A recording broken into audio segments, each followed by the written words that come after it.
শুভ দুপুর বন্ধুরা।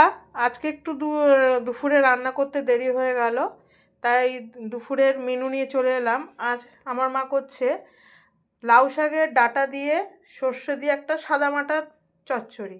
এখানে মা নিয়েছে লাউ ডাঁটাটা কচি, আলু, অল্প শিম, মূলো, গাজর, বেগুন, টমেটো। মশলার মধ্যে শুধু নিয়েছে সর্ষে বাটা, নুন, হলুদ আর এই 5 ফোড়ন, ব্যাস এই কয়েকটা জিনিস দিয়েই আজকে চচ্চড়ি হয়ে যাবে। আর বড়ি তো আমরা দিই চচ্চড়িতে। তা প্রথমে দেখো তেল আমার গরম হয়ে গেছে, বড়িগুলো লাল লাল করে ভেজে তুলে রাখবো। ফোড়নে 5 ফোড়ন দিয়ে দিলাম আর কাঁচা লঙ্কা চিড়ে দিয়ে দিলাম। এবার এটা ভাজা ভাজা হয়ে গেল। এবার প্রথমেই দেওয়া হলো আলুটা একটু লাল লাল করে ভাজা ভাজা হয়ে গেলেই সব সবজি যেগুলো আছে সব দিয়ে দেওয়া হবে।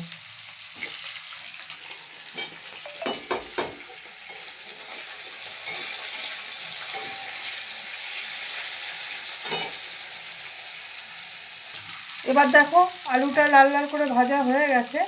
এরপর মূলোটা দেওয়া হলো, মূলো দিলাম, সেটা দিয়ে আবার নাড়াচাড়া করে নেওয়া হলো।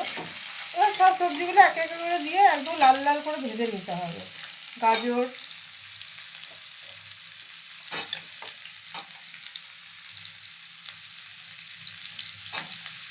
শিম আর তারপরে লাউ ডাঁটা। একদম লাউ ডাঁটাগুলো খুব কচি। তরকারিটা বানিয়ে খেও সর্ষে বাটা দিয়ে, খুব সুন্দর হয় খেতে। বেগুনটা যেহেতু নরম, এগুলো ভালো করে ভাজা ভাজা হোক, তারপর বেগুন আর টমেটোটা দেওয়া হবে। এগুলো ভাজা ভাজা হয়ে গেছে। এবার দিয়ে দেবো বেগুন আর টমেটোটা। এবার দিয়ে আরেকটু ভাজা ভাজা করব। ভাজা ভাজা হয়ে গেছে। এবার স্বাদ মতন নুন, যে যেরকম নুন খাবে স্বাদ মতন নুন,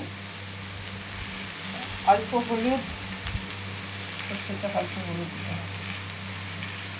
এবার এটাকে আবার ভাজা ভাজা করা হবে।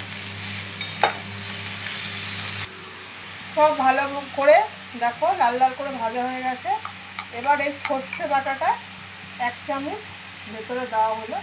সর্ষে দিয়ে তো বেশি ভাজে না আমার মা, অল্প নেড়ে ছেড়ে জল দিয়ে নামিয়ে দেবে। আর যখন তরকারিটা হয়ে যাবে বড়িগুলো দিয়ে তারপর নামিয়ে নেবে। তাহলে এটা একটু নেড়ে ছেড়ে জল দিয়ে দিই, তারপরে লাস্টের পর্যায়টা দেখাচ্ছি।